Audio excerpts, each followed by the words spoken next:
Will we finally be getting a PlayStation 4 and Xbox One crossplay? SpaceX makes a monumental breakthrough. Apple Watch 2 rumors. Radeon R9 490X. This and much more news. I'm Lance Uppercut with Tech Gaming Today.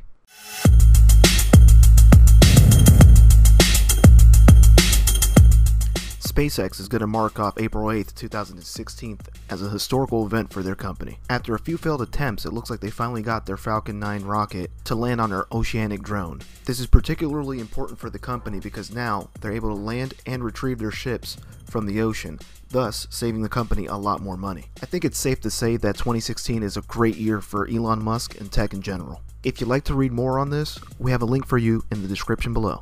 And for today's tech rumors, some sources are saying that we might be getting AMD's R9 490X to reach retailers at around June, and that we might be seeing a preview of the GPU at the Computer X event that begins at the end of May. And in other rumors for today, it looks like we're going to be getting a 20 to 40% thinner Apple Watch 2 that may be released in June. This is according to Brian White of Drexel. As of right now, we do not have pricing on smartwatch, but we will keep you informed as soon as more information comes up. And in today's gaming news, for those of you who've been playing Tom Clancy's Division, it looks like we're getting a free expansion pack on April 12th. In a blog from Ubisoft, it looks like players are finally going to have the ability to trade items. Also, players will be getting 4 new gear sets, along with a new mission titled Falcon Lost.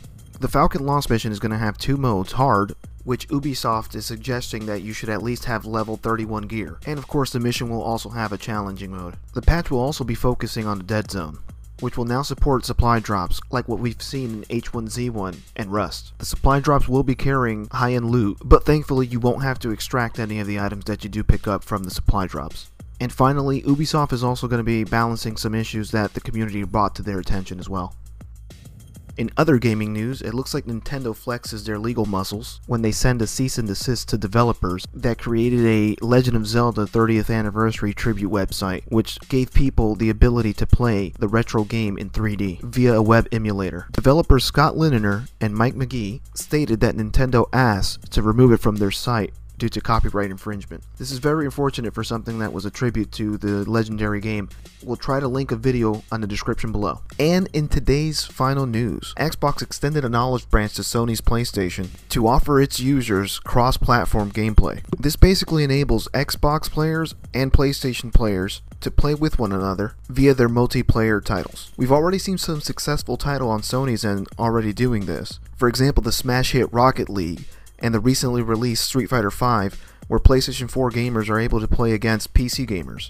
In a recent interview with Eurogamer, programming manager of Xbox's European division, Agostino Simonetta, stated that he would like to at least start a crossplay with Rocket League. However, there's an open invitation for developers that are willing to do so. When asked if there was any feedback on the matter from Sony, Agostino would only say, "We got our bit done, and we welcome anyone who wants to take part." He continued to state that it might not be as easy as flipping a switch, but it can be done. So knowing this information, what do you guys think?